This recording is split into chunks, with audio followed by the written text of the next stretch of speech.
I have the pleasure today of speaking with Dr. Bret Weinstein, who I met about 5 years ago, an evolutionary biologist who taught at Evergreen State College until political circumstances made it impossible for that to continue. Bret served as the moderator for 2 discussions I had with Sam Harris. Is that right? That is correct. 2 in Vancouver. I think that was the first time we met in person, wasn't it? I believe we met prior to that at a conference in Vancouver also, a Young Libertarians conference. Oh, yes, that group and the UBC group, right. That was before. Mm-hmm. Yeah, well, and we haven't spoken since when? Vancouver? Is that right? It must have been more recent than that. In fact, I'm certain it was, but it's been quite some time. Well, so I thought it might be interesting for us to catch up and to share that process of catching up on my YouTube channel. So, and Bret, you have a YouTube channel and you have a podcast, which the image of which I believe is on the wall, the beautiful wall behind you. That's your kitchen that's all done in cedar like that?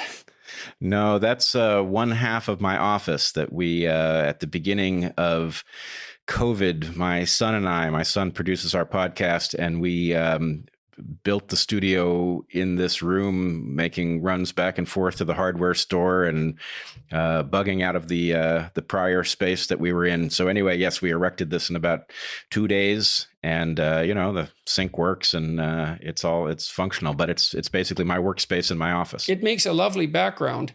You have some skulls back there too. Sure do. I have skulls in my office, interestingly enough. What are they? Well, let's see. We have back there a bear and a seal.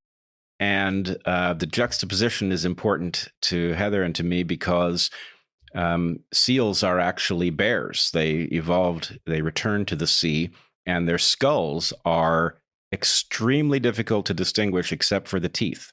You can tell by the teeth, but otherwise a seal skull looks like a bear skull to an amazing degree. And so which one is the seal? Let's see. Well, I'm going to have I would guess that it's on the one on my right. The seal is the one closer to the plant. Yes. Okay. Because I have a bear skull, which looks more like the one on the left. So. Mm-hmm. Yep. Mm-hmm. So, when did you start your podcast? Well, the podcast started, I'm not good at remembering these things exactly, but the podcast started must be about 2 years ago. And then it went through a radical transition at the beginning of COVID, where instead of just being a show that we taped, we moved it into this room, and Heather and I started doing weekly live streams, which we still do, or I still do, separate discussions with people. But the weekly live streams have become a really important component. And what's the live stream? What do you do on the live stream? Well, what we do is we point the evolutionary lens at important topics, everything from the woke revolution to the fragility of civilization, what future governance might look like, basically whatever interests us. And it's accumulated quite a following. It's been, it's never something that we intended to do, but it turns out that there, as you know better than anyone, there's a huge hunger for people who know something, are willing to talk courageously in public, and won't mislead you, right? We can all be wrong, but it's rare enough that somebody will tell you explicitly what they think and why. And, if you do that, it's amazing how many people will find you. Yeah, well, people do have some desire for the truth, painful though that might be. Yeah, and you said you didn't expect to be doing this on a full-time basis. There's no doubt that life is full of all sorts of twists and turns that you don't expect.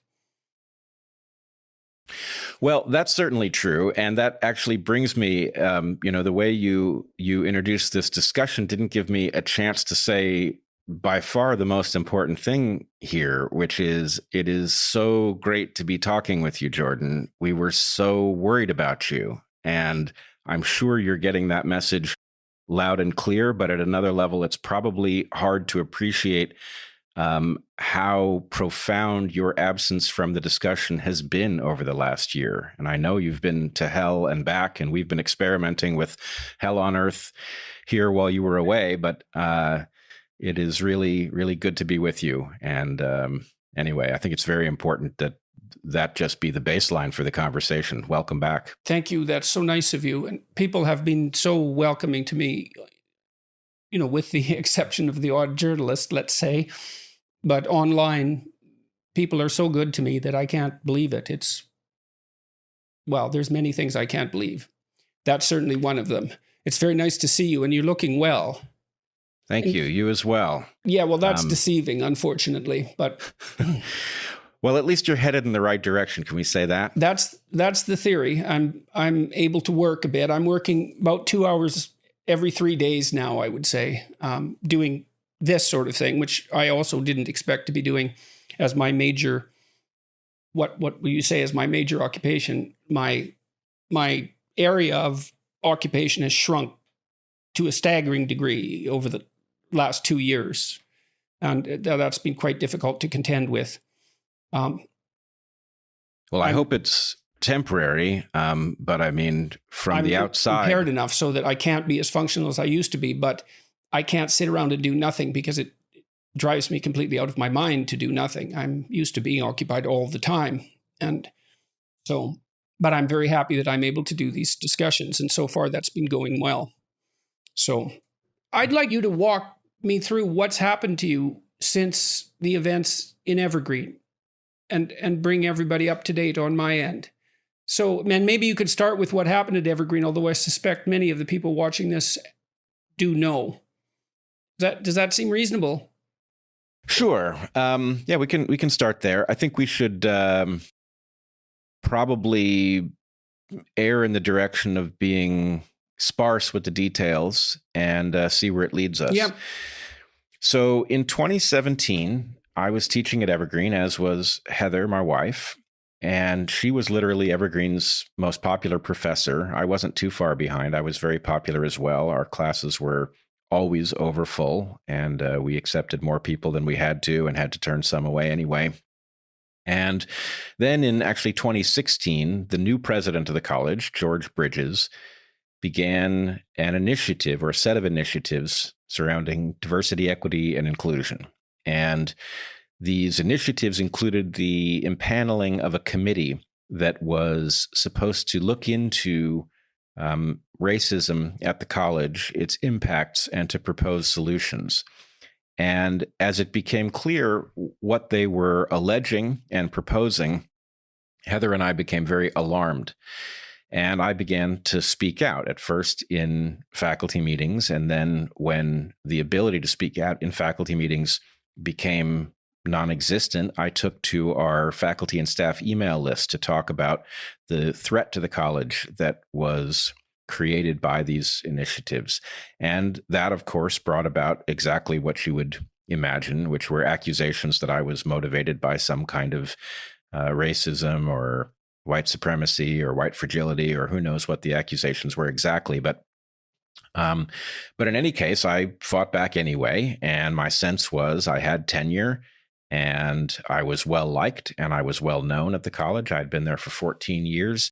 And so I didn't think they had the power to get rid of me. And that gave me the ability to say what needed to be said about these proposals. Well, the upshot is that ultimately protesters, 50 students that I had never met, showed up at my classroom, accused me of racism, demanded that I either be fired or resign. I told them I wouldn't. And riots broke out at the college in which faculty and administrators were kidnapped. I was apparently hunted car to car on campus by protesters. The police were stood down by the college president, and we were basically left to fend for ourselves with student patrols roving the campus with weapons, baseball bats, and the like. So it was a chaotic scene.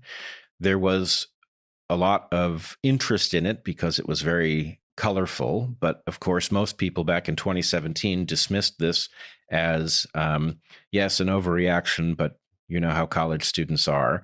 And those of us who saw it up close knew that that couldn't be the case, that it would ultimately spill out into civilization. And we, of course, were right. And now it's everywhere. We see it taking over institution after institution. In the US and Canada, we see it making tremendous strides in government, and there's no telling where it ends. And what is, I mean, I have a bunch of questions that come out of that. I mean, so I'll lay out three. Why in the world did this bother you enough so that you took a stand, especially given your political leanings? Because you were, which I'm not criticizing, by the way, I'm just stating that it isn't obvious to begin with why it would be you that would take a stand, say, rather than someone else. But you did. And so I'm curious about why. And what is it that you saw coming? And what is this it that you're referring to? You've had a lot of time to be thinking about this now. It's been 4 years. And I mean, the other thing I want to ask you about is your life was thrown completely upside down, you and your wife. You don't have your job at the university anymore, either of you, despite the fact that you were tenured professors. It's not an easy thing to get another toehold in academia once you've been a tenured professor somewhere, especially if you've gone through what you went through, because no hiring committee anywhere is going to give you any consideration once you've been tarred by scandal, regardless of what your role in it was. They're far too conservative to ever do anything like that. And so, okay, so I don't know if I can remember the order in which I asked those questions, but I think the first one was, why in the world were you compelled to object? And what is it that you were objecting to, do you think? Well, it's a funny question for you to pose to me, because I have the feeling that the answer will be entirely native to you. I literally don't believe I had any choice. People frequently ask me why I stood up. And my sense is, if I think through the alternative, I simply can't live with it. I can't sleep. Yeah, right? But that doesn't seem to bother most people. So I don't get that. Well, like, why you? Well, right. I mean, I guess that's the thing I'm discovering. So you alluded to my political leanings, and you and I both know what you mean by that. I'm a liberal, and I describe myself sometimes as a reluctant radical. By that, I mean that I believe we must engage in radical change if we are to survive as a species. But I also know that radical change is very dangerous. And so it's not like, I find most people who would call themselves radicals feel like radical change is always called for. And I don't. My sense is I hope to see change that makes civilization good enough that I get to be a conservative, that I get to say, actually, we're doing so well that we have no choice but to preserve this. If we try to improve it, we'll mess it up. That's where I want to go. But what I'm discovering is that the bedrock of my liberalism is nothing like the underpinnings of the so-called liberalism of most of the people on the left side of the political spectrum. My liberalism comes from a sense that, yes, compassion is a virtue, but that policy must be based on a dispassionate analysis of problems. It is based on an understanding that the magic of the West comes from a tension between those who aspire to change things for the better, and those who recognize the danger of changing them at all.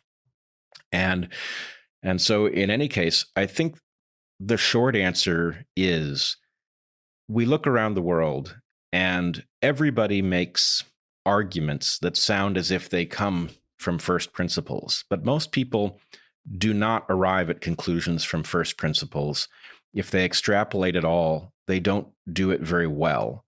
And that results in severe compartmentalization of thought.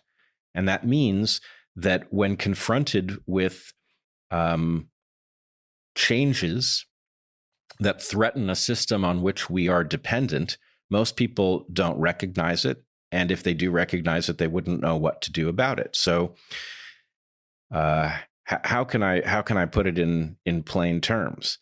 I had no choice because I was as if on a ship where somebody had proposed to fix our course through a field of icebergs and navigate based on some absurd theory with no grounding in fact.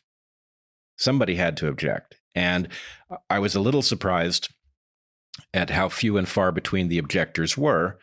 But, if I'm to be totally candid about it, at the point that things went haywire at Evergreen, I had watched video of you reacting to protesters in Toronto. And it had made so much sense to me at a number of different levels. I recognized you as somebody who knew that although the initial proposals were arguably symbolic, that they were connected to things that ultimately were very much about an exercise of power and a transfer of well-being, and that it was therefore, you felt obligated to stand up and say no, which resulted, as you know better than anyone, in you being mocked for overreacting. And then here we are years later, and it turns out that you saw with absolute clarity what others couldn't even imagine. Yes, but I certainly didn't see what was going to happen to me. Right. With clarity, so being right. quite I don't a strange route. It wasn't possible to see what would happen with specificity to you. But am I correct in seeing that you knew that something very dramatic was likely to come from your standing on principle, and that didn't provide any license to do anything but make that stand? I really can't say, it's a while ago now, so that's part of it. But so much has happened to me that's been so strange in the last 4 years that I have a very difficult time making any sense of it. I can't even really think about, especially the last 2 years, I can't really think about them in any consistent and comprehensive way. I mean, my family situation has been so catastrophic, and my illness and my wife's illness, it's just been, although she recovered completely, thank God, it's just been so utterly catastrophic that my thinking about it is unbelievably fragmented. I'm struck dumb still to some degree by all of what emerged as a consequence of me making the first videos that I made. I went downstairs, talked to my wife and my son. My son was living at home at that time, temporarily. And I said, this piece of legislation is really bothering me because it calls for compelled speech. And I looked at the background documents and something wasn't right. And I said, I need to say something about it. They said, well, go for it. We'll see what happens. And all hell broke loose, and continues to break loose for that matter, which is one of the things that's so bloody strange about it, is it doesn't seem to end. And I would have thought when it first started, I thought, oh, well, I'd be a flash in the pan for a week or something, or 2 weeks or a month or 6 months or a year or 2 years, but it doesn't stop. And I really can't understand that. It's beyond my comprehension. Now, I guess it's partly because I continue to communicate my thoughts to some degree, even talking to mainstream media people, although increasingly less, and perhaps not at all from here on in. I mean, I had an interview with the London Times 2 weeks ago, 3 weeks ago, it was published. And, it was just another complete, absolute bloody nightmare for my family, my daughter in particular, because they took her to task in an extraordinarily nasty way. And, and the journalist who did the interview was completely, you couldn't invent her. Not only the way she was so deceitful in what she did, but I learned more about her background afterward as a consequence of another journalist who wrote about her. And, she's a very singular person, to say the least. And so I did feel at the time, like you did, I guess, that I was more afraid of not speaking than I was afraid of speaking. And I have something against being told what to say. It's like, I'll pay the price for what I have to say. I'm not going to pay the price to say what you want me to say. You go say it yourself and see what the hell happens. And, maybe that's just a kind of incomprehensible stubbornness in some sense. Although I think I did see the beginnings of what has unfolded since then, although I can't even really put my finger on what it is that's happening. So, well, I wonder a little bit about, in some ways, there's nothing good about why you were absent from the scene. But there may be something good about your having not been there for every moment of it and being able to come back to the discussion with something like fresh eyes, because a lot of this is developmental. And, you say you're surprised that that this is continuing. And I must say, I'm having the same experience. I feel like I was picked up, my whole family was picked up by a tornado and we haven't been put down. And, I sort of feel like we were joined in the tornado during 2020. It was such a crazy year that a lot of people whose lives were continuing in some normal fashion are suddenly aware that things are wildly off kilter. But actually, this raises a question.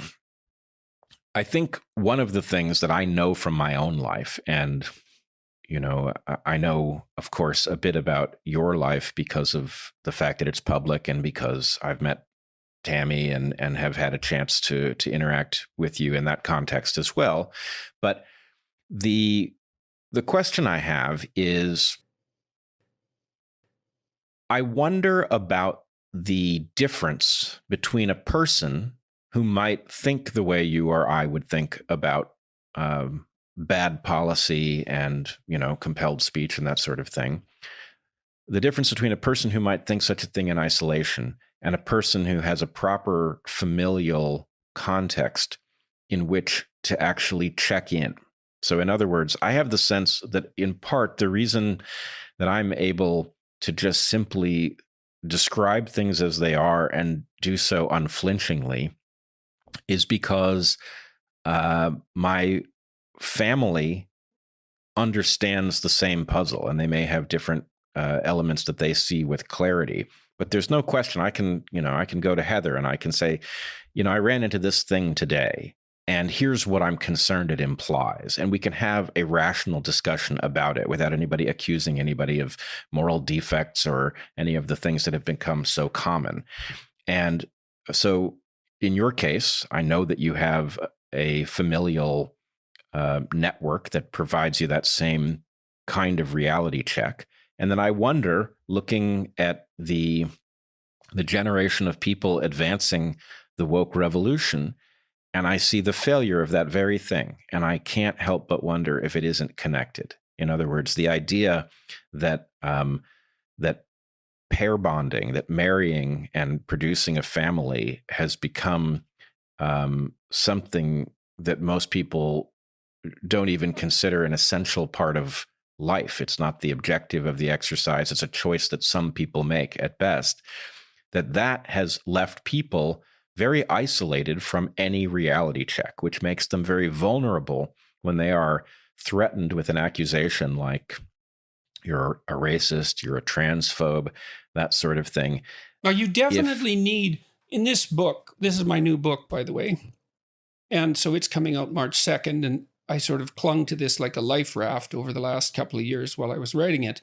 There's a section in here about sanity, and it's a critique to some degree of psychoanalytic thought, because not that I admire the psychoanalysts tremendously, but they tended to think of sanity as something that was organized inside your psyche, or let's say inside your brain for that matter, or maybe even a reflection of healthy brain function. But sanity is to large part outsourced. And what I mean by that is that if you're fortunate and you're well socialized, other people find you acceptable enough to include you in their networks. And then all you have to do is pay attention to the functioning of that network and regulate your behavior as a consequence of the feedback you receive, and you more or less stay sane.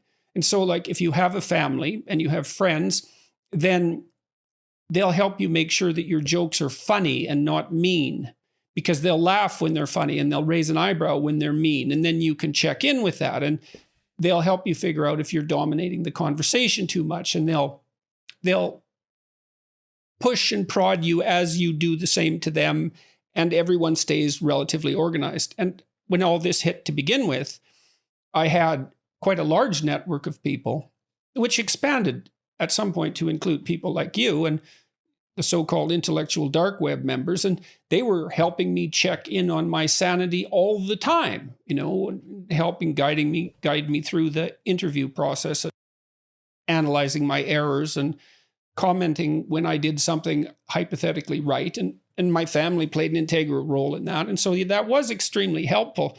I never thought about that as a precondition for saying what I said, but I think there's something about that that's right. It's certainly the case that, like, I have tremendously supportive parents. Still, they're both still alive. They're still tremendously supportive at a very deep, deep level. And I think that was a real gift that I had that many people don't have.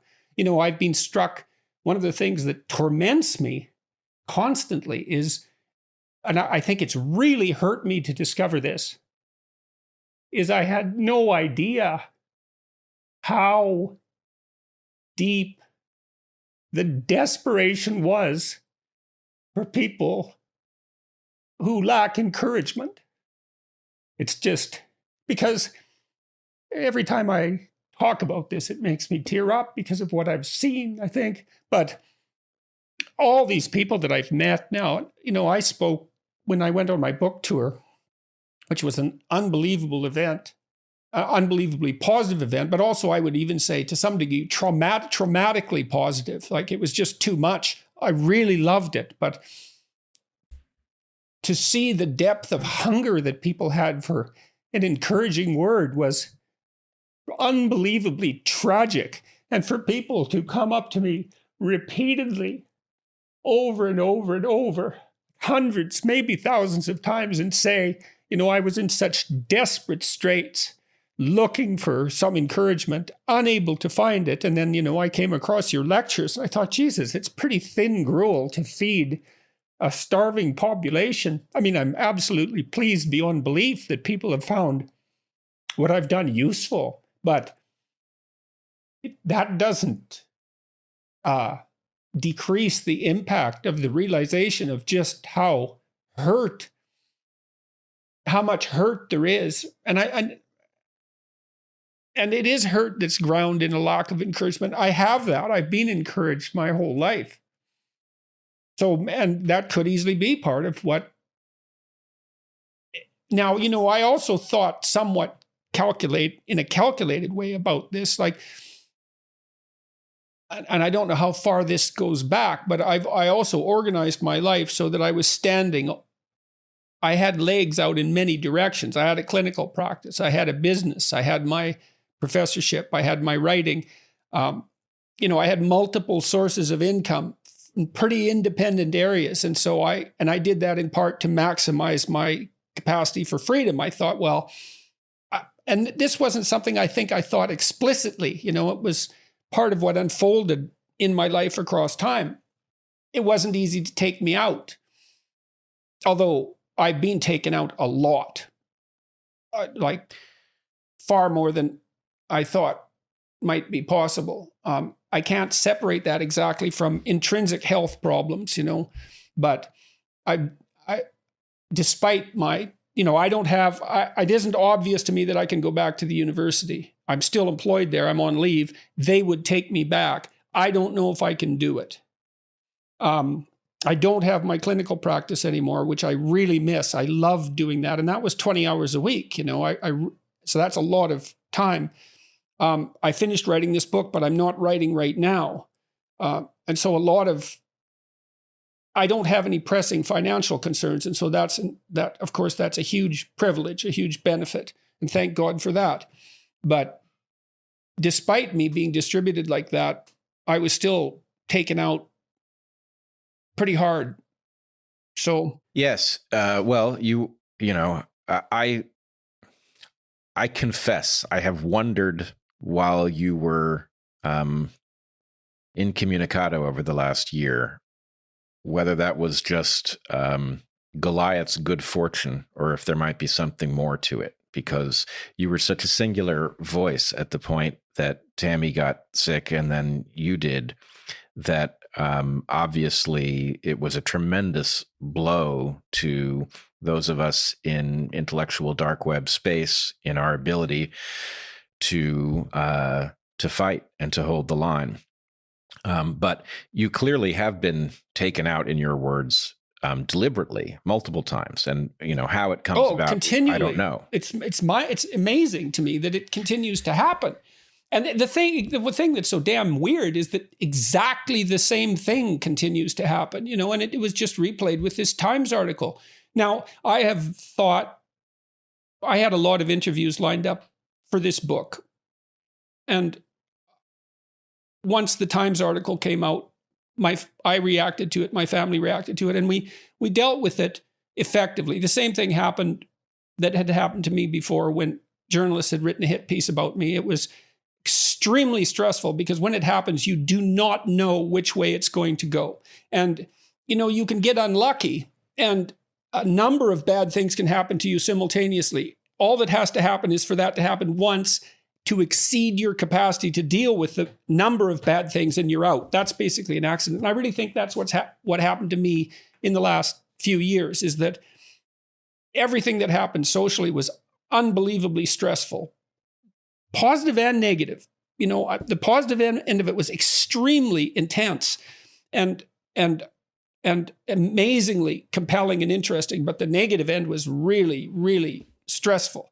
And I notice what happens to people, generally speaking, and I don't think I'm making this up, is, I've watched the typical person who gets mobbed on Twitter will get mobbed by 20 people, and it'll last for 2 or 3 days, and they'll apologize like mad. They're so stressed out, they retreat right away, and it's really hard on them, and that happened to me, like, I don't know how many times, 100 times, 200 times, and really publicly. I've been called every bloody name in the book, and that's been really, literally. I mean, I remember one day where I was called a Jewish shill and a Nazi the same day, by 2 competing publications.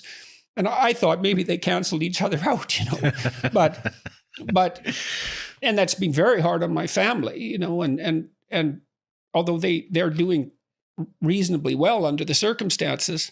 But then, Tammy got sick terribly and in a really nasty way. And then her surgery was complications multiplied, and she was near death daily for months. And then this proclivity I had for depression seemed to have become untreatable, and that took me out. And I'm still struggling with that. I get up. I can hardly stand up when I wake up in the morning. I feel so bad. I can't believe I can be alive and feel that bad. I stumble downstairs and I'm in the sauna for about an hour and a half. And then I can stand up long enough to have a shower, which I do for about 20 minutes. And I scrub myself from top to bottom, trying to wake up. And then I can more or less get upstairs and I eat. And then I walk like 10 miles every day because I need to do that in order to deal with this, whatever it is that's plaguing me. And I can get myself to the point where by this time in the afternoon, I'm more or less functional, but then it repeats the next day. And it's so, my God, that's terrible. It is. It's terrible. It's so terrible. It's so terrible that I can't think about it without it being traumatic. So I have a hard time figuring out where to place my mind, because this has been happening. It's been happening every day, really, for 2 years. I think it's fair to say that every single day of the last 2 years has been worse than any day I had previous to that. Oh my goodness. And what a predicament you're in then, because, I can hear, I would guess it anyway, knowing you and knowing of you in the way that I do, but you're caught in this predicament where that's really intolerable. And frankly, most people wouldn't tolerate it. But you also know that there is, both at the level of your family and at the level of those who admire you and listen to you and are, waiting to hear the little bits of affirmation that they need, the little bits of guidance that they were unable to get in the world, how much good comes from your facing that what sounds like a completely excruciating existence. Yeah, it's perverse beyond comprehensibility, which is sort of the hallmark of a traumatizing experience, because it is exactly that. And I look at it and I can't wrap my mind around it.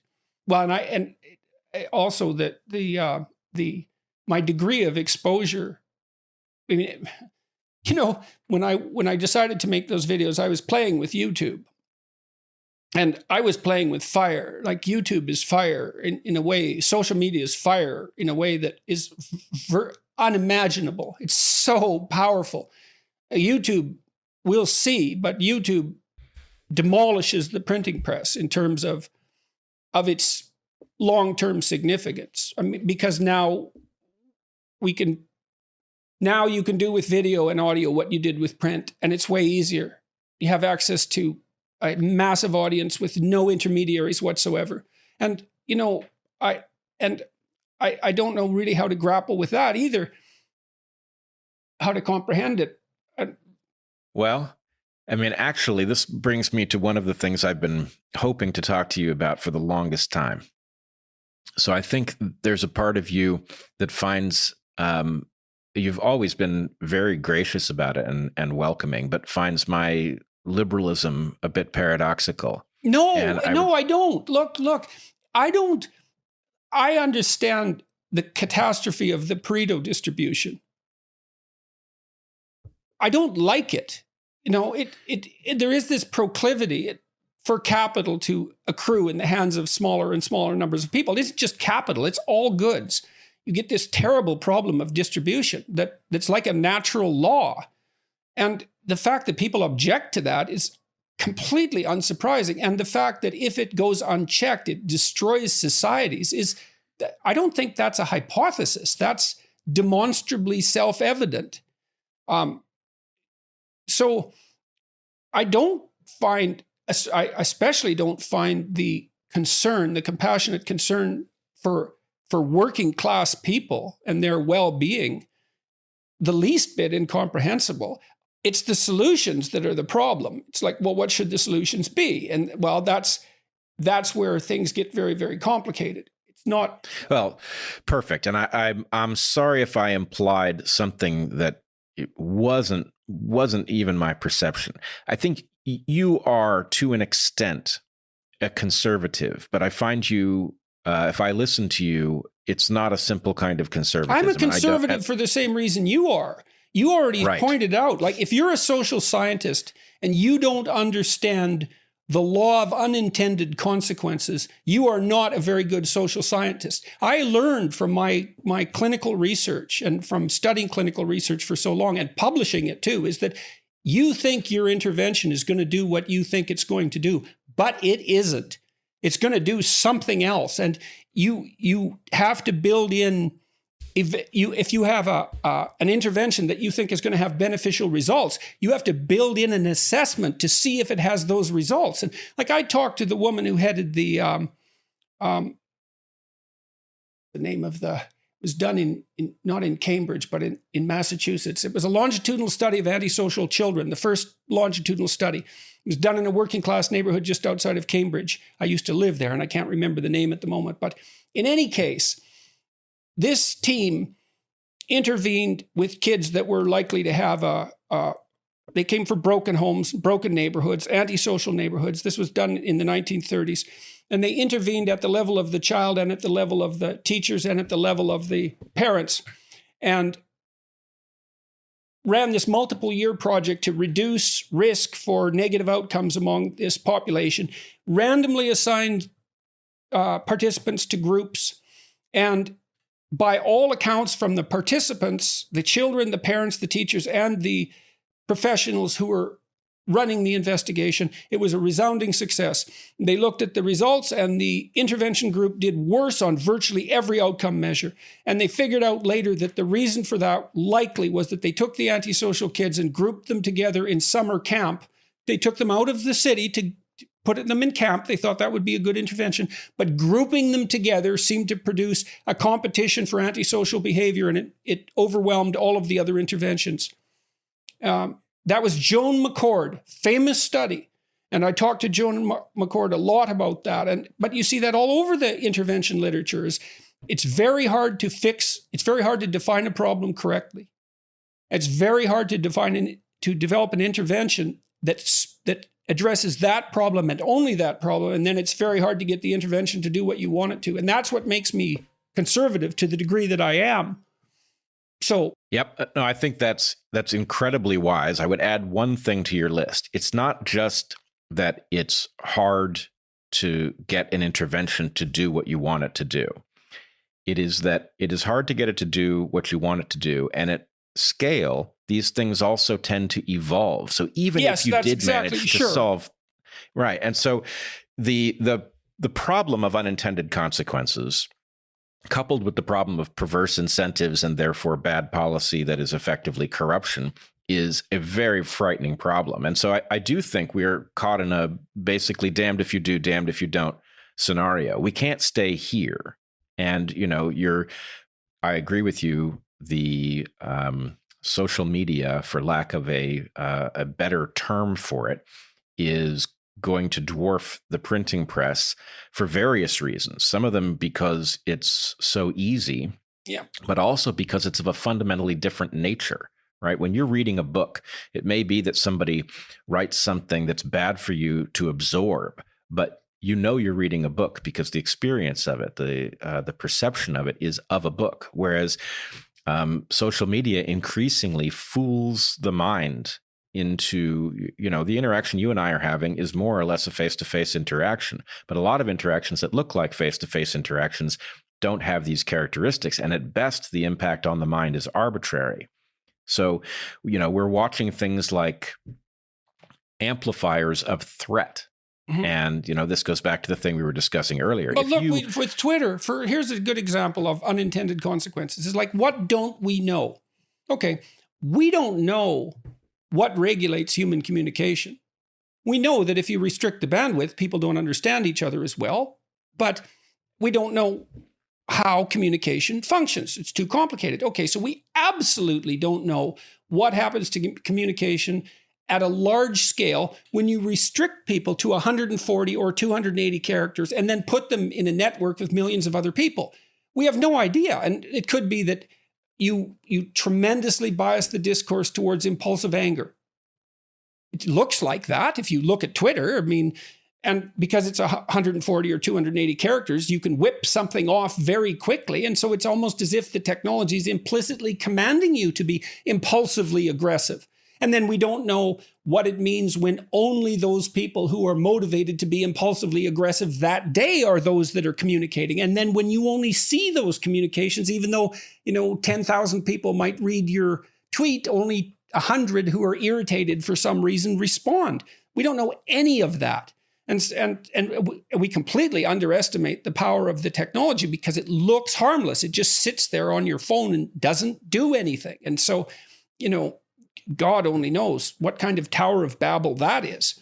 So, right. And not only that, but the fact that the algorithm changes and we don't get any notice of it. Not only do we not have access to whatever the algorithm's content is, but we don't know when it changes, which means it's impossible for us to even track the impact of our own behavior because we can't run a controlled experiment. It's like predicting the stock market. It's an illusion that you're dealing with the same thing every day. It's complete illusion. Right. And then, of course, we don't know, the algorithms increasingly have a life of their own, and increasingly they're governed by artificial intelligence. And it derives implications that we don't even understand. And as you pointed out, it all changes so quickly that we can't keep up with it in any event. So, yes. So, right. So then the conversation, and I'm certain it's going to take multiple tries for us to get there. hopefully we'll have the opportunity for multiple discussions. But the question is, all right, you're a conservative, but you're a wise conservative that understands the importance of liberalism, understands the necessity of tension between the desire not to mess things up with unintended consequences and the desire to solve problems that are actually solvable. And I would argue the necessity to solve certain problems, which will be fatal if we don't solve them. But the combination, in other words, I think there's a new dialogue that has to happen. Those conservatives who understand the puzzle need to get together with those liberals who understand the puzzle and figure out what the new insights are, because we are somewhere so novel that if there's one thing we can say, it's that our system is unstable and it is putting us in great jeopardy, which means that even if your impulses are conservative, and you point out correctly that I have some conservative impulses, even if your impulses are conservative, we aren't anywhere, right? We're on a precipice in a windstorm, and at some level, we have to make enough progress relative to the fundamental instability of the system and the fundamental, here, let me take an example. The point you make about social media and the human psyche, you could make exactly the same point about pharmaceuticals and physiology, that we know very little about the way the body actually works. Yeah, I could sure make that case all right. Yeah, I'll bet you can. The hell you've been through makes this point very clearly. But, I'm constantly struck by the fact that our narrative about medicine proceeds from an entirely false premise, which is that we know a great deal about the body and have all of these useful interventions. What we have is a lot of interventions where sometimes we know what one of their effects is. We very rarely understand why the spectrum of, collateral consequences are what they are. And all of these systems are linked together, and nobody is tracking the long-term implications of anything. So we have this sort of obsessive focus on the things that you can detect on very short time scales, and almost a studied ignorance of what the same pharmaceuticals or procedures do to us long-term. Right. And we then, I suspect if you did these statistics properly, I suspect that medicine, independent of public health, kills more people than it saves. I suspect if you factor in phenomena like the development of superbugs in hospitals, for example, that overall the net consequence of hospitals is negative. Now that's just a guess, but it could easily be wrong, but it also could not be wrong. And that is a good example, or that's where my thinking about what we don't know has taken me with regards to the critique of what we do. The fact that it's even plausible is a stunning Well, fact. Medical error is the third leading cause of death. Yep. And that doesn't take into account the generation of superbugs, for example. The generation of superbugs, or, if you're thinking broadly about it, I don't know where you stand on this issue, but I have been tracking the lab leak hypothesis for COVID, and it is very distressing to me that as much as it's an unsettled question, the evidence for the lab leak gets stronger over time. All of the competing hypotheses fall one by one and are replaced by some alternative that hasn't yet been falsified. But that's very ominous to me. And if this is the case, if this was a bug that was modified in the lab through gain-of-function research and escaped, then you have to add that to the balance sheet with respect to the costs of medical errors, because it looks like, if this was an escapee from the Wuhan lab, that it was an escapee from experiments designed to create a vaccine to protect us from future coronaviruses. So we can't say that with specificity, but if we look at the circumstantial evidence of what was being studied, how it was being studied, and what the likely purpose of those investigations were, then this is, the mother of all self-inflicted wounds, and it is downstream of naive thinking about the cost-benefit ratio of enhancing the infectivity of viruses. I did know that that's something that you've been tracking and pursuing. I don't have an opinion about it because I don't know enough about it to have an opinion. So I'd also, with regards to conservatism, I don't know if approaching how people should deal with the problems in their lives from a psychological perspective, the viewpoint of a clinical psychologist, I wonder if that kind of automatically makes you conservative in some way, because my locus of concern has always been the individual. And so, and individual well-being, and, being trained as a behavioral psychologist, I always took as my unit of analysis the enhancement of well-being, of health, let's say at the individual level, and maybe translated into political, and when that's translated into the political landscape, maybe that looks something like conservatism. I don't know. I mean, I never thought about this. I never thought about what I was doing in political terms to begin with. Like, even my initial statement about Bill C-16 and compelled speech wasn't supposed to be something specifically political. I just thought the political had escaped its boundaries. It's like, no, you don't get to infringe on free speech. You're no longer in the political realm at that point. That's a different realm. Get the hell back where you belong. That's how it looked to me. But, everything, that's another thing that's very peculiar about our culture at the moment. It's almost impossible to have a discussion about anything and have the coverage not be politicized. And I think that's partly a function of how the media, the legacy media work, because they tended to view everything through a political lens, and also a consequence of this insistence, and this I think comes primarily from the radical left, that everything is political. And I don't buy that. It's like, you can say that everything has a political aspect, but that's a completely different claim than everything is political, which is a totalizing claim. And I also, as a social scientist, don't like totalizing claims, because most things are multivariate complex. And so, yeah, I think we can prove that you can politicize everything, but not everything is political, and that the tendency to view everything in political terms destroys our ability to properly navigate questions on which we actually ought to have alignment.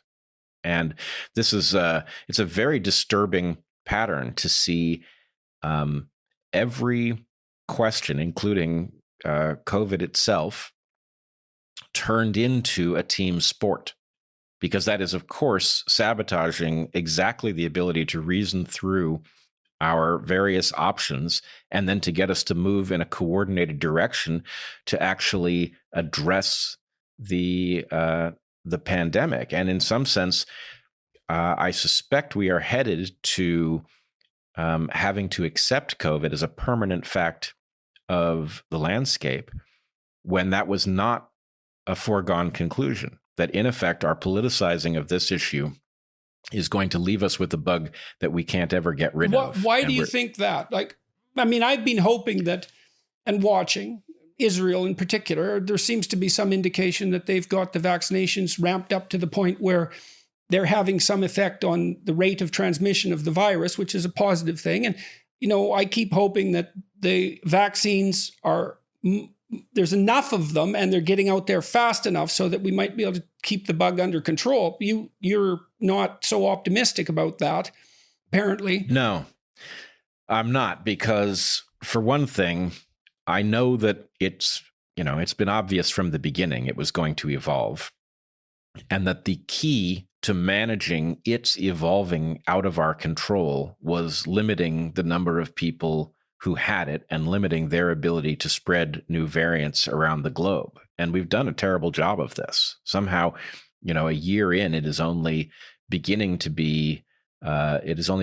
dawn on us that new mutants that are harder for our immune systems to recognize are essentially a certainty, and that the key to ever regaining control is to ensure that when these things arise somewhere, they don't immediately find their way around the globe. So I guess what I would say is, I think we tend to, even the idea of compromise in a political sense is the wrong approach with something like COVID. We should have been much more aggressive earlier on so that our total level of compromise with respect to civil liberties could have been much less. In other words, if early on we had engaged in a really intense 6-week lockdown and we had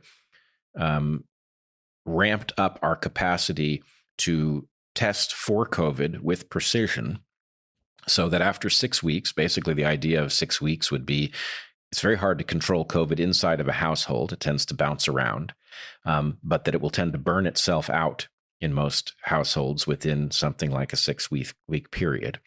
That if we had engaged in that and then used track and trace to find and control outbreaks following such an intense lockdown, we might not have had to deal with a full year of the half-assed measure. And the sense that I have is that we're getting, maybe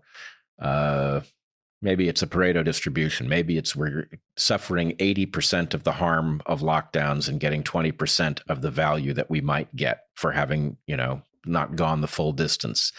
And unfortunately, I think the prerequisite to our behaving rationally is having our experts completely liberated from market forces, from political dynamics, and free to tell us what it is that we need to know, and then getting on the same page and having a proper rubric for evaluating what has worked and what hasn't. And instead, what we've had is a thoroughly politicized discussion from the get-go, in which even our countermeasures are fought over on the basis of, why is it that a Trump voter is much more likely to be a mask skeptic? A question of masks is an empirical question. It shouldn't have anything to do with your political leanings, and yet it undeniably does in North America, and that has robbed us of the kinds of controls that we might otherwise have instituted. I wanted to ask you, you talked, I want to bring the discussion, if you don't mind, back to something that we were touching on earlier, that your initial objection when you were at Evergreen to whatever it was that was developing in the background. And now we've had 4 years to see whatever it is manifesting itself. And so what is it? What is it that's happening, do you think, in our politicized landscape? Well, I have a guess, and it's right up your alley. It's something I'm intending to explore at greater length. But the basics are this, I suspect. You and I think, would share the opinion that psychological development is among the most important phenomena for understanding human beings, and it is underrated. We tend to look at the behavior of adults and study it, but we should spend more time thinking about how those adults ended up the way they did in order to really understand them.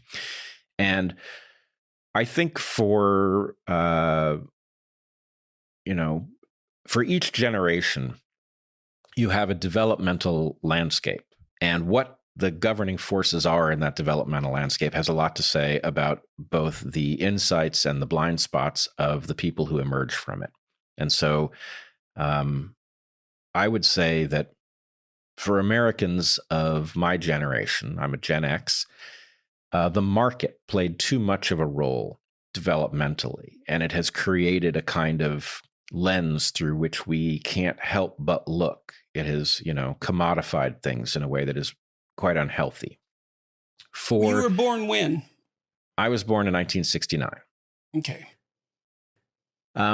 For millennials, and maybe even more so for Gen Z, I suspect that there is a pivot to something else. And many people, Jonathan Haidt and Greg Lukianoff have certainly talked about iGen, the internet generation. But what I suspect is really going on is that if you are sufficiently plugged into the internet early enough, there comes a point at which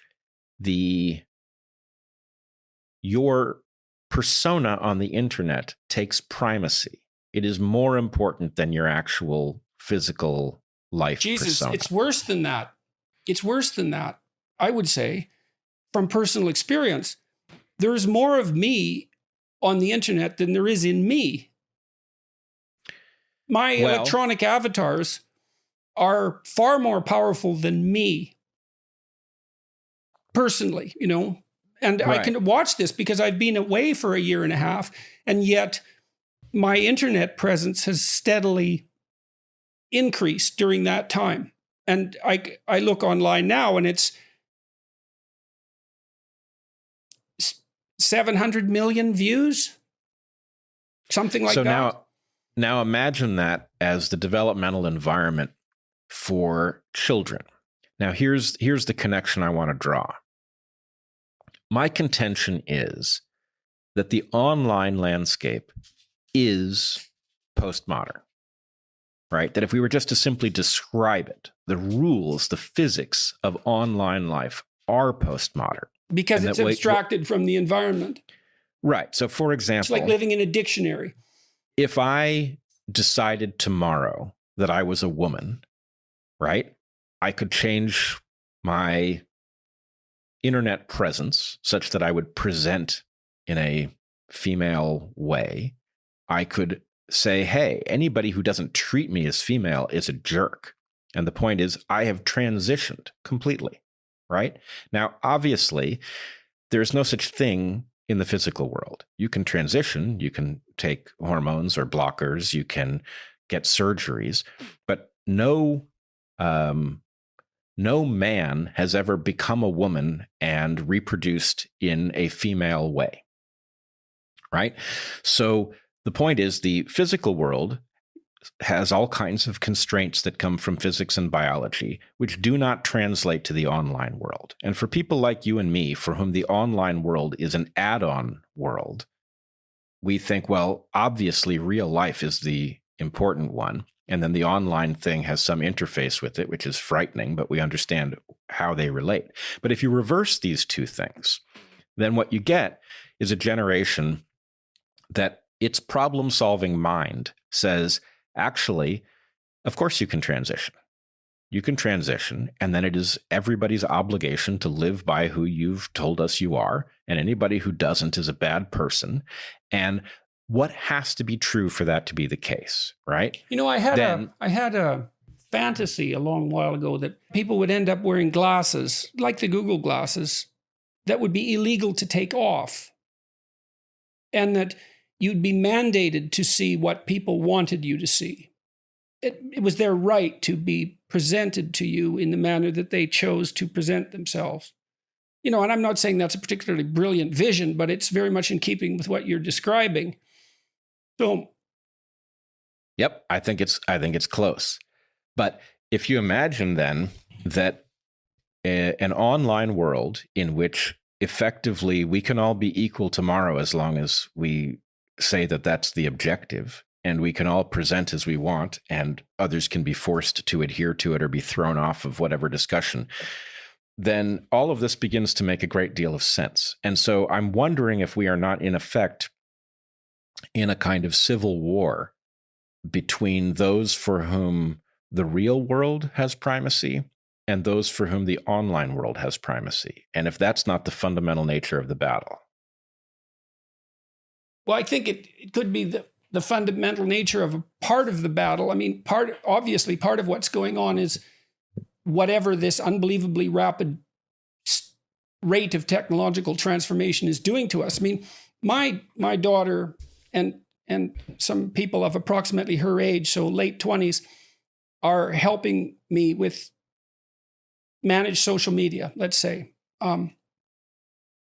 She's noticed that people 5 years younger than her have advantages in understanding the newly developed forms of social media that she's already outside of.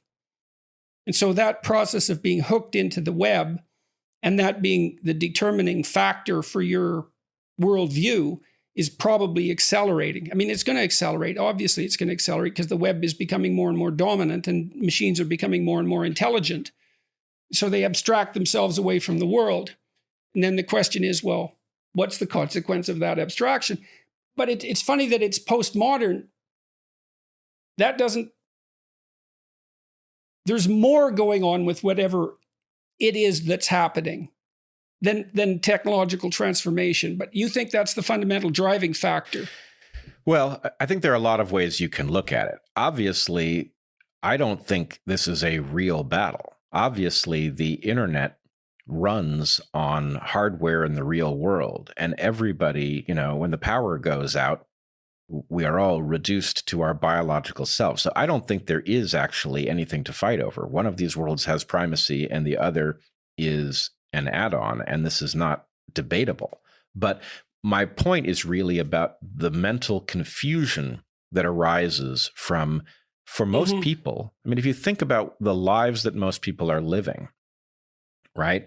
Most people at best are working a job in which they trade their labor for money that they get to spend on goods or relatively generic adventures. And the part of their life that is interesting and compelling is, the internet, over which they range freely and engage in battle, and, they fall in love increasingly and whatever else they do. And so my point is that is a distortion developmentally.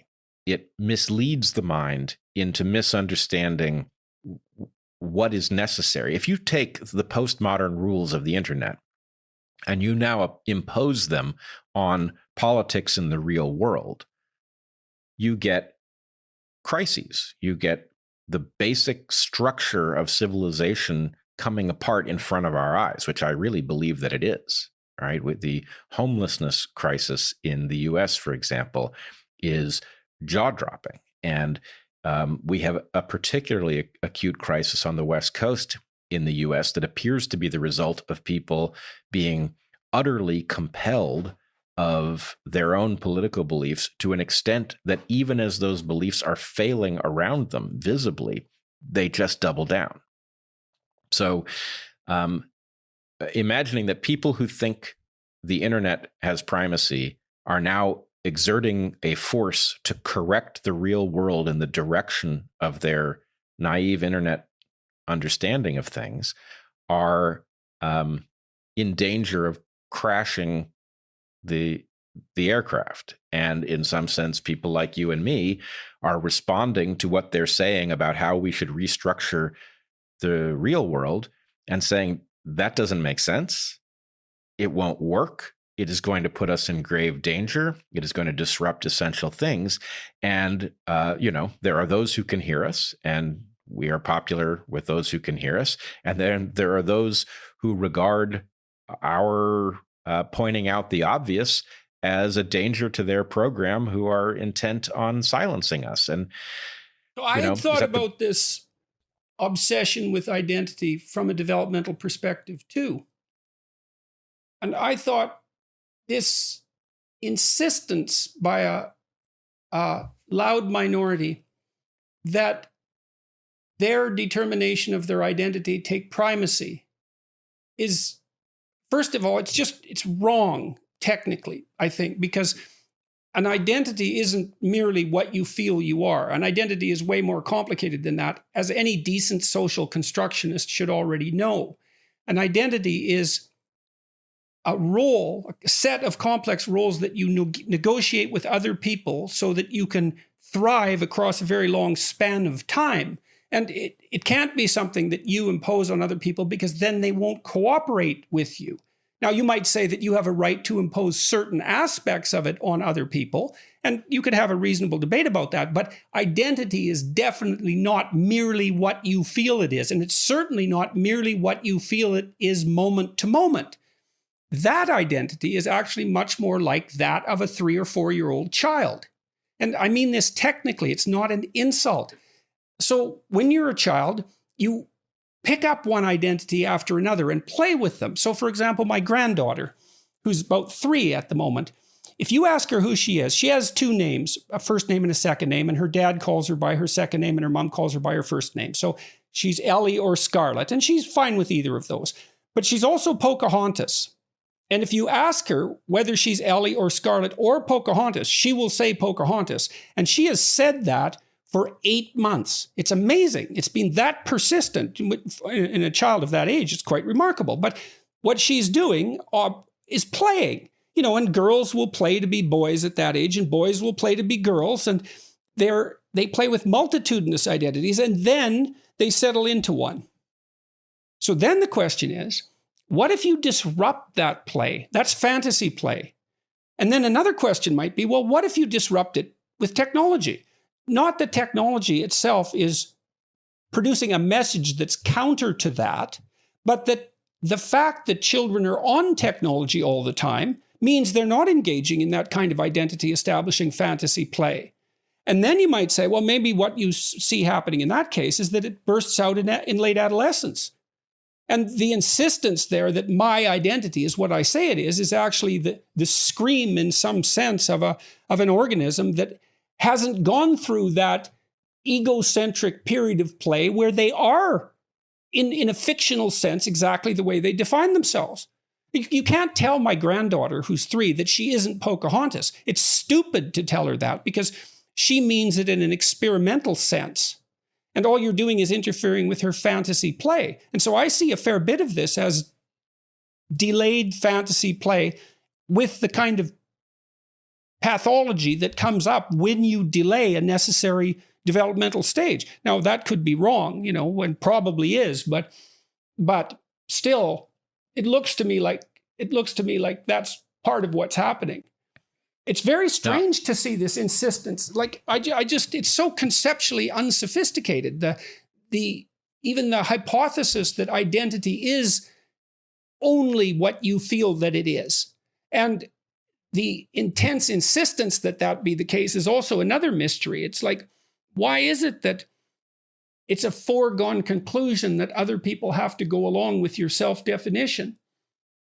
So I think, first of all, that's fascinating, and that fits rather exactly with what I'm getting at. And I suspect it is adding a dimension where I was vague about the developmental pathway. But you're absolutely right that a child can take on an identity, and effectively within limits, they are allowed to assert that identity, and adults will play along with it. Encourage it. Right. Now, the thing is, there's a process. I'm more familiar with the male side of this because I went through boyhood and being a young man. But if you have a misunderstanding about how you present in the world, so you assert that you are one way, then your peers will, if your peers are nice, they will poke fun at you in order to reveal to you what it is that you actually present as, so that you can adjust your self-image. Right, and that's part of healthy socialization. Right? That's what happens. That's it. Once you pull out of that egocentric stage where you're playing with yourself, then you have to integrate other people into your play, and then it's a negotiation.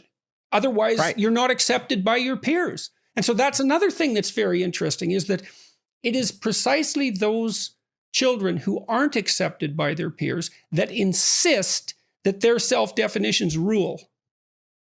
And then one of the things that's kind of terrifying about that is, if the child antisocial literature, there's a percentage of children that are quite aggressive at the age of 2. Almost all of them are male. Almost all of them are socialized out of their aggression by the time they're 4.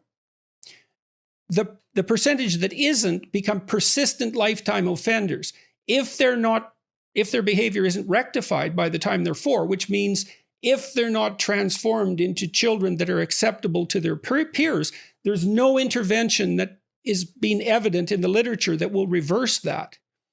So this is both frightening and it's making me happy in the sense that I believe that the model that we are wrestling to the surface here is accurate, and it doesn't fit what most people are expecting is going on. And I think there's a lot of power in understanding it this way. But what you are effectively saying is that there's a period in which self-definition is identity in some sense, and then there is a period of correction at which your insistence on who you are meets everyone else's insistence on who you are, and you then learn who you actually are, and that thing better be a pretty good match for the world. But then, yeah, it better be all right. Right. And so I have argued as an evolutionist that I would say the job of a parent is to mirror the environment that the child will mature into, so that when they get there, they have the software that is an appropriate match for it. And a lot of mental health issues come down to a mismatch between the software that your developmental environment produced and the environment you actually live in. And that can happen. That's why you shouldn't be nicer to your children than the world is. In fact, you're doing them a disservice. That's the devouring mother from the psychoanalytic perspective. Right. And this gets into some very uncomfortable territory. What does good, if you're a slave, if you're born into slavery and you produce children, how should you parent them? Should you protect them from, I would say all of the implications of slavery? Presumably let's go through not. this stage idea again, because there's 3 stages, I think. There's the egocentric stage where the child is manifesting multiple identities, self-defined and playing. Then that's under the protection of parents. The parents put up a walled enclosure, so to speak, within which the child can do that experimentation. Then the child meets the world of peers. That happens between the ages of 4 and the ages of 17, 18, something like that. And that's when your identity has to expand to include others in a cooperative and negotiated way. You have to manage competition and cooperation, and your identity becomes socialized. And then there's a stage beyond that, I would say, where you kind of pop out of that socialization and you're no longer necessarily a member of the group. It's like a self-actualized person. Although I don't like that phrase, the self-actualization theorists thought to some degree in this manner. Once you're done with your apprenticeship, you can become post-apprentice, and then you can take control of your own destiny to some degree independently of your peers. So hopefully you can get to there. And so that's part of the answer to the slavery conundrum. You should be a good member of your group, but you shouldn't only be that. Well, I think there are 2 different questions. The slavery issue is the very uncomfortable idea that if a parent is supposed to mirror the adult environment that a child will have to get along in, then a person whose children will mature into an arbitrary environment needs to understand that it's an arbitrary environment rather than being protected from it, right? In order to properly avoid running afoul of the arbitrary authorities in a slave environment, one has to be developmentally brought into how you navigate below the radar, how you play that game. And so anyway, you would expect the parenting to look very different. And, this idea that childhood is, a joyous time where you should be free of all of those adult influences is exactly wrong. It's preparation. So, though now, if we take this model that I think you and I are agreeing on here about the fact that and I like your point here, that there are 3 stages. You've got, I assert my identity independent of the world, then the world and I negotiate over what my actual identity is, and then I'm not an apprentice anymore, and I get to be who I am in the adult world, having been informed by that process.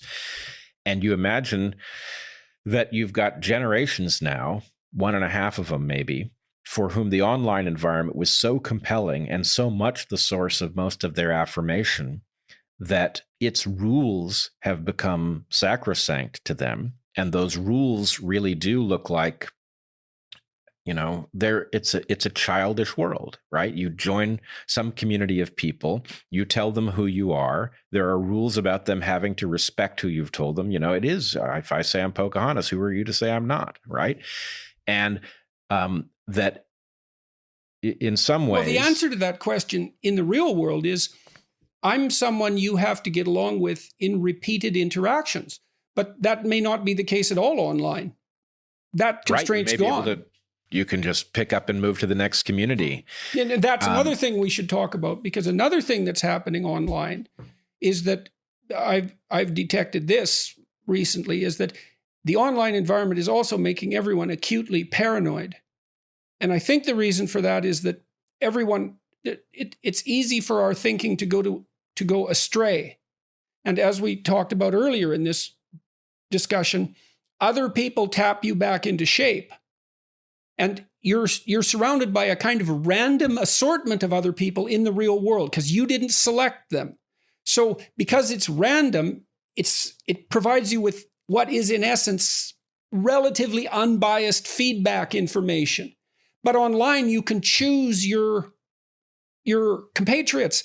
And it's likely to be the case that at your weakest point psychologically, you choose the least demanding compatriots. And so your craziest ideas are the least likely to be challenged. All right. So there's so many interesting threads here. One of them, my guess is you and I will fall out in the same place here. But if you give me a choice between a community that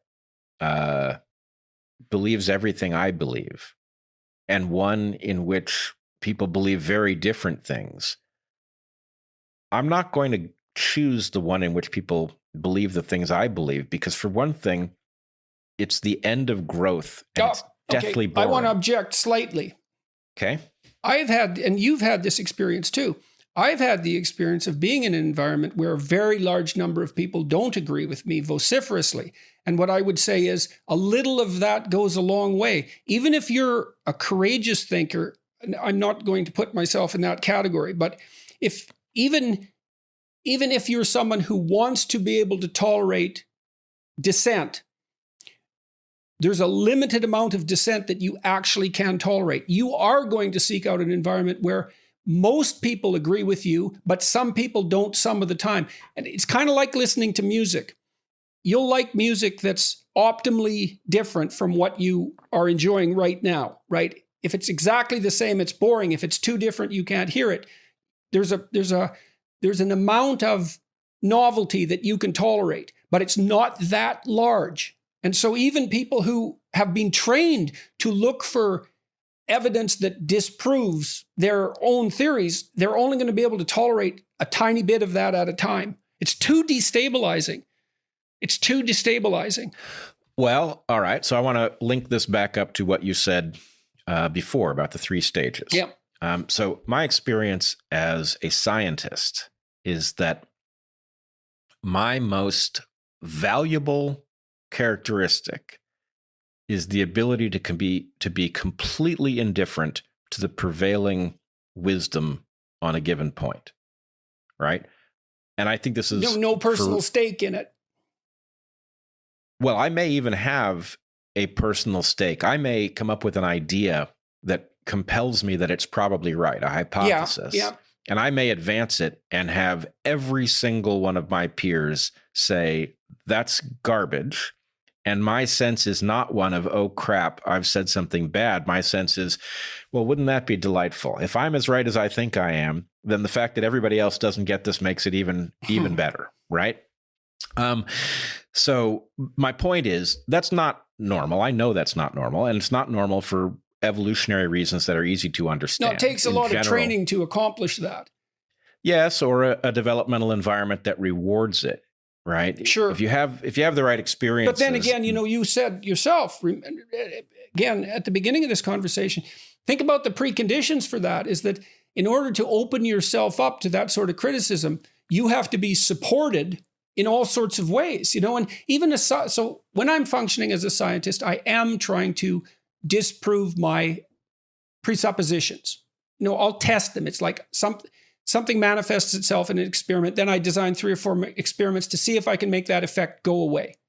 And I do that because I don't want to propagate nonsense and I don't want to pursue nonsense in my own career. But in order to tolerate that, think about how we set up the system is you have to be a tenured professor to do science or have the equivalent position in a research lab. But your economic situation is stabilized. Your social status is stabilized. Like you're protected on 50 fronts. And then you can open the door and say, okay, let's have some novelty come my way. And that's assuming that you're at a point where you can tolerate any novelty at all.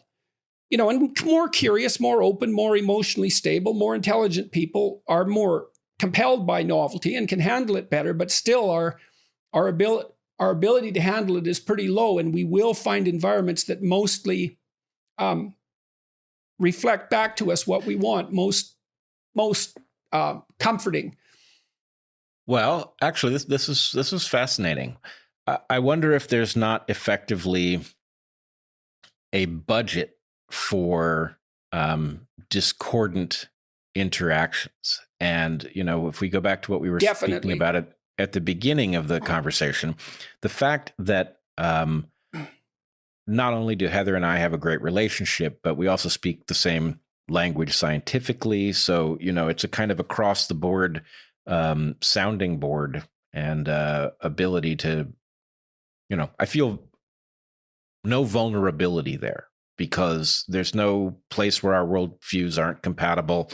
And, I could say similar things about Eric. So what that means is that my budget for discordant interaction is probably larger when I get to the outside world, because I haven't spent it at home or in the context of family or friends. And you spend it. It is definitely a budgetary phenomenon. You produce a unit of psychophysiological preparation for every unit of uncertainty. And the size of that unit of expenditure varies with your trait neuroticism, because that's like evolution's guess at how dangerous the environment would be. It varies with your position in the social hierarchy, because if you're at the top where you're protected, the consequence of an error is attenuated compared to what it would be at the bottom. And that's why social position modulates serotonergic output. So the higher you are in the hierarchy, the more serotonin dampens your negative emotion to uncertain events. And that's in keeping with your actual fragility. Neuroticism determines it. Social hierarchy determines it. Intelligence determines it to some degree, because you're a more effective problem solver if you have a high IQ. So, but you do pay for uncertainty, because if something's uncertain, you don't know what to do. And so you have to prepare to do everything. And that's unbelievably costly psychophysiologically. It ramps your cortisol production up, and it starts to eat away from future reserves. It's definitely a budgetary process. So. Yep. All right. So I want to see if there's something more with respect to this model in which for people whose developmental environment has been internet first and who have wrongly encoded the lesson that my identity is mine to define, and that those who would challenge it are enemies rather than people doing me a favor of giving me information I don't have about myself. They are enemies to be challenged and driven out. Then this interfaces with those of us for whom the internet is not our primary developmental experience in the following way. And I'm using the case of trans ideology simply because it's the clearest case biologically. But if you take the rules of trans, and I actually believe probably these ought to be the rules online, which is you can present as whatever you want, and by and large, people should just simply treat you that way. And you also, by the way, online have the tools to do that so that you're not creating some kind of unresolvable paradox. But if we then say, okay, the online rules are that there's no such thing as sex because a man can become a woman simply by showing up as one. And then we say, whatever must be true in the real world in order for those rules to be the rules everywhere, we are going to make those things true. Therefore, it must be the case that biology was wrong about sex. And what's more, that because simply saying that you are female is sufficient to put you fully in that category, then therefore whatever morphology and physiology you happen to have at the point that you make that assertion is consistent with being female. And we have the absurd discussion that we now see so regularly about basically, female penises and things like this. And so those of us with real world primacy are constantly saying you can't rewrite the rules of civilization around simple claims in isolation, like all you have to do to be female is say that that's what you are. And that battle is one that is now ironically going to be lost in the real world as a result of the fact that actually political power is accumulating in the hands of those who subscribe to the online rules. So the identity issue is, it forces us to one of the things I found so challenging about all of this is that these challenges to fundamental assumptions force you to make arguments for things you actually don't know how to argue for. So, for example, what does it mean to be female?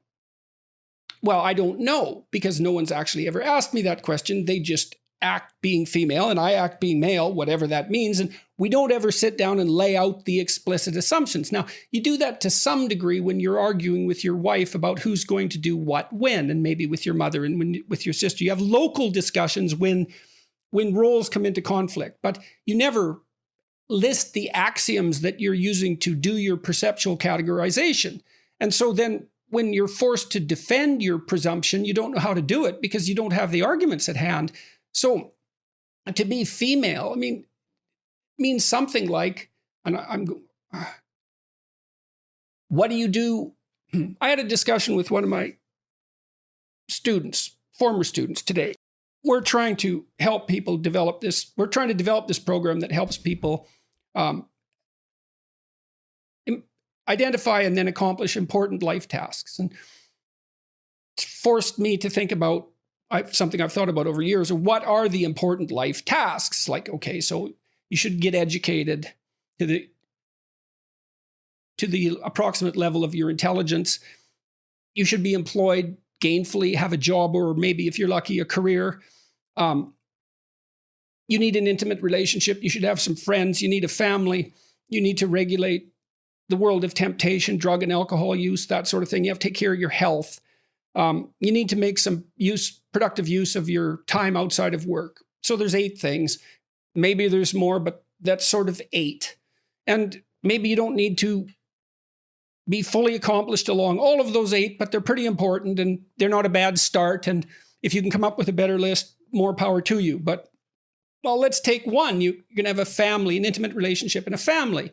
Well, the classical way of doing that is that someone's male and someone's female, and they get together and they have children, and then they have grandchildren, and that's like a third of your life, or a quarter of your life, or a fifth of your life. I don't care. It's some non-trivial portion of your life. And that identity, male and female, is a precondition to that route through life. And then you have children, and they mean something to you, and they give you something to do, and you have grandchildren, and it's the same thing. So by playing out male and female, it's sort of like you've now occupied 25% of your time productively. That's the role.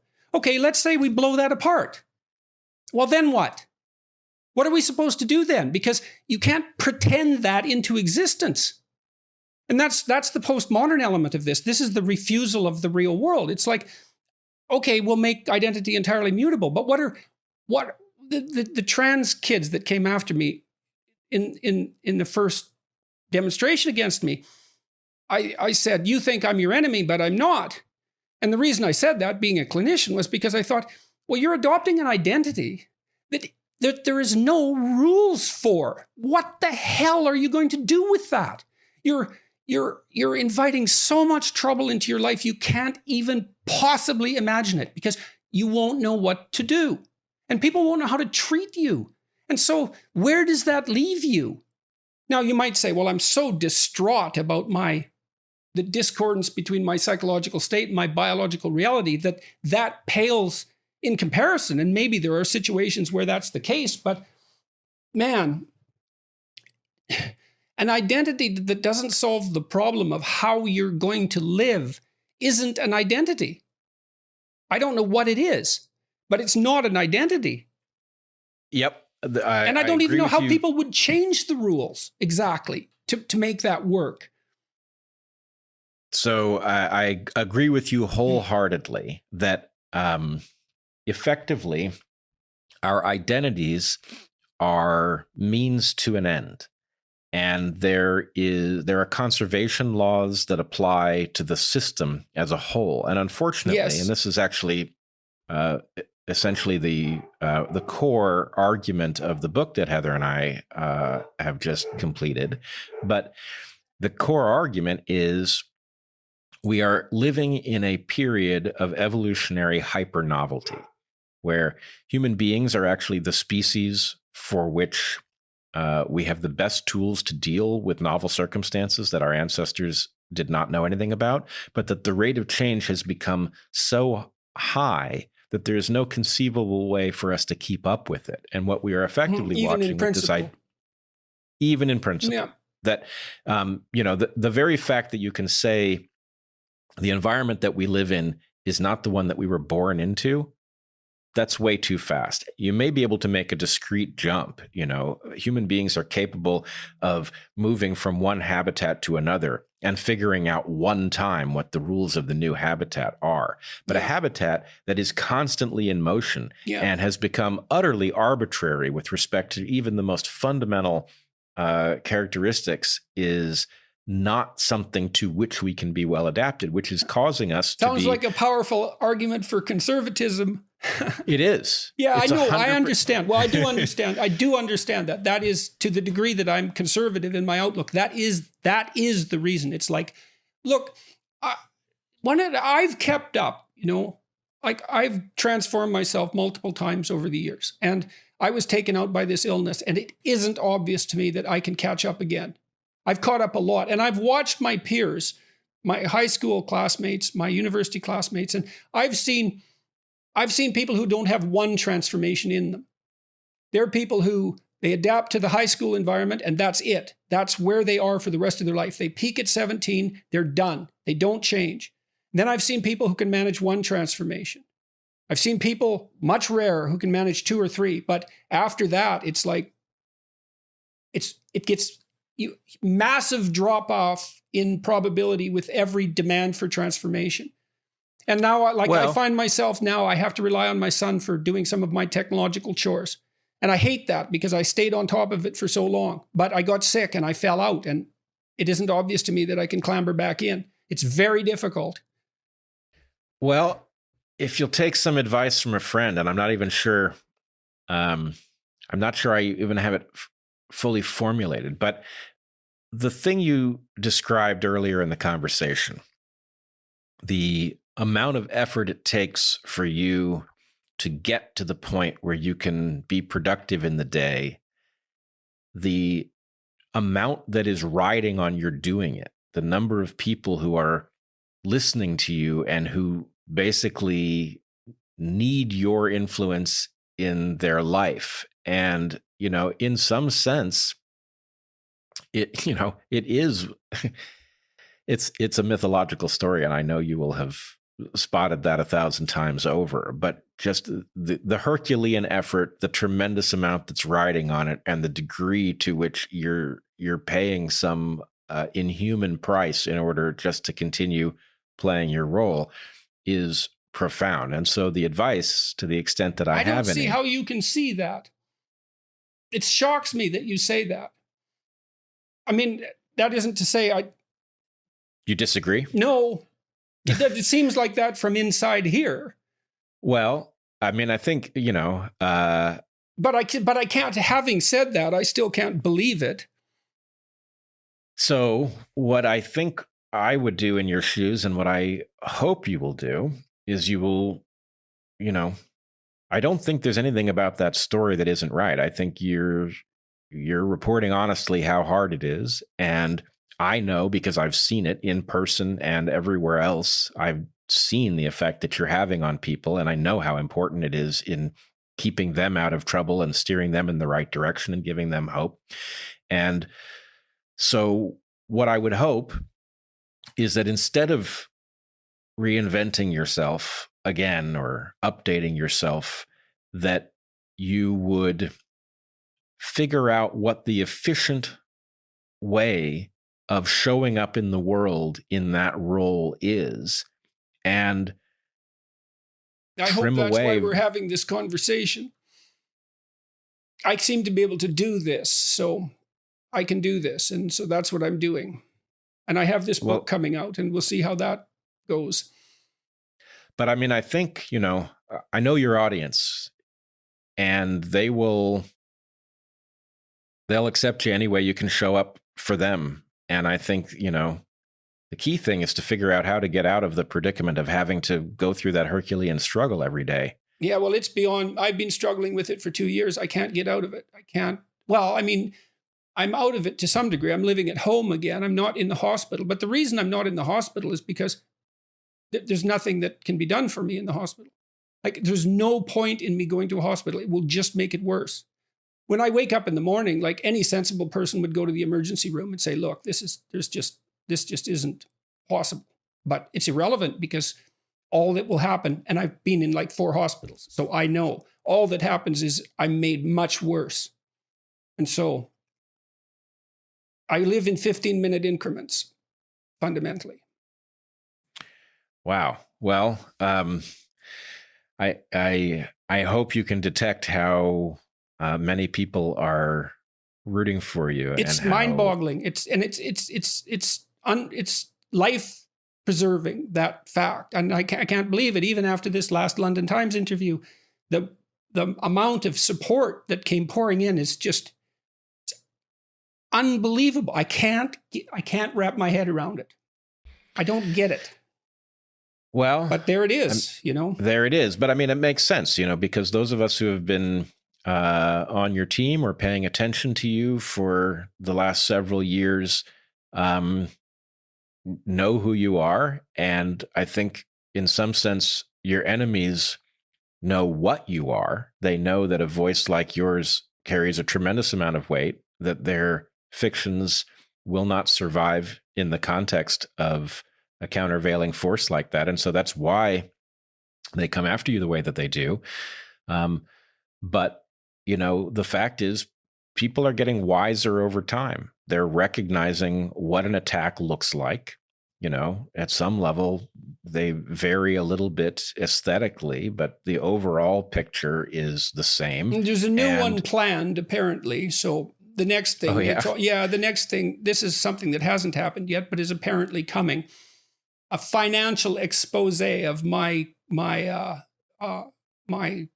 economic existence.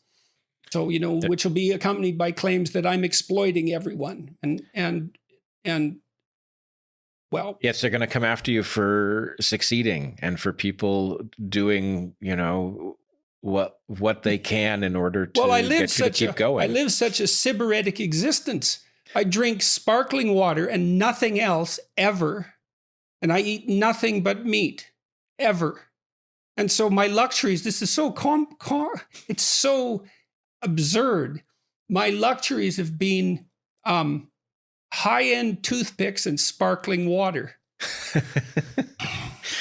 Well, I sometimes wonder when I look at attacks on you, if the idea is this. There are a certain number of people who haven't spent any time listening to you yet. And if they did, they would quickly gather that you're not what your enemies are portraying you as. So the idea is there has to be a constant stream of suggestions that there's something deeply wrong with you in order to get people not to check in with that question. It's like, Julian Assange, right?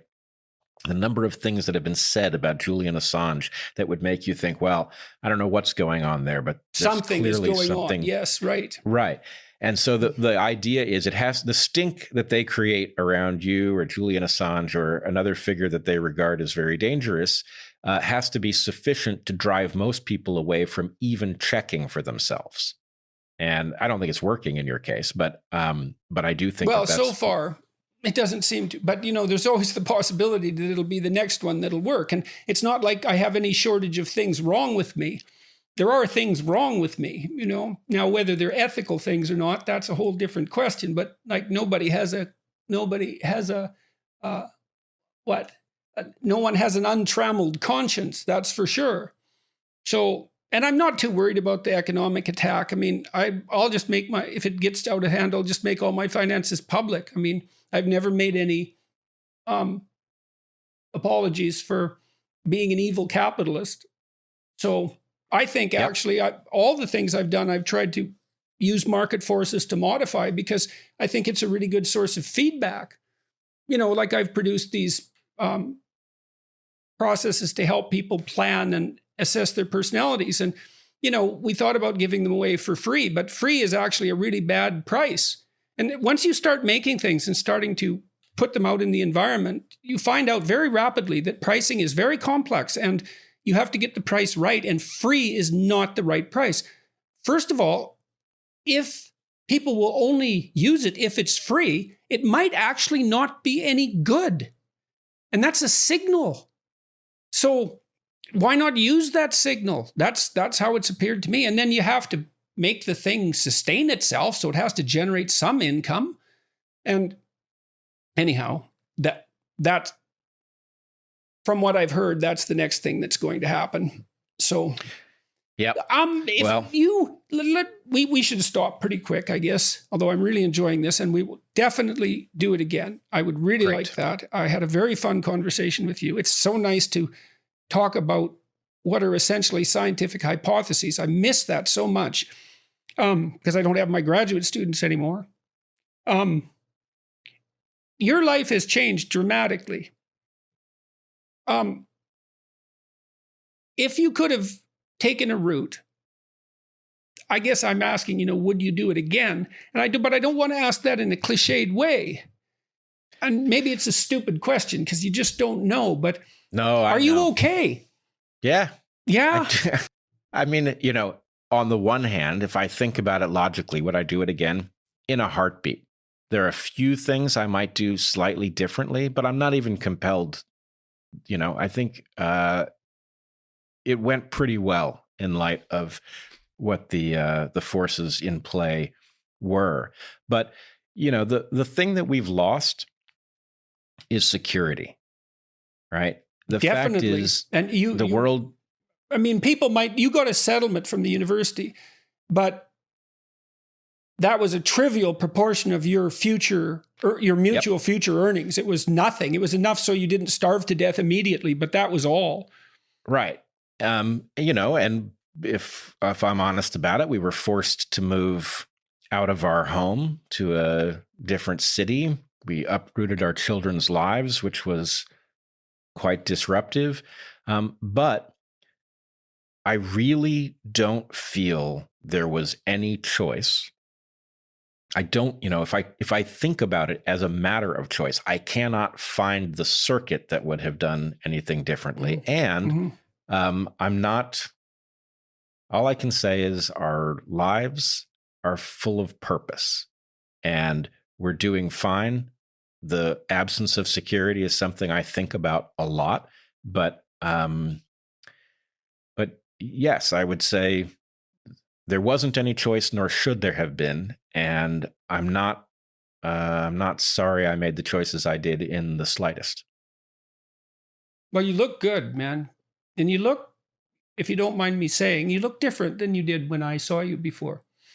Well, I'm older now. Well, but I've noticed this in my clinical clients when they integrate their aggression, their faces harden. And they look determined all of a sudden instead of questioning. And you look like that more than you did. Now, some of that's from getting older, but not all of it. Well, I think, if I'm understanding you correctly, it's probably a lot about,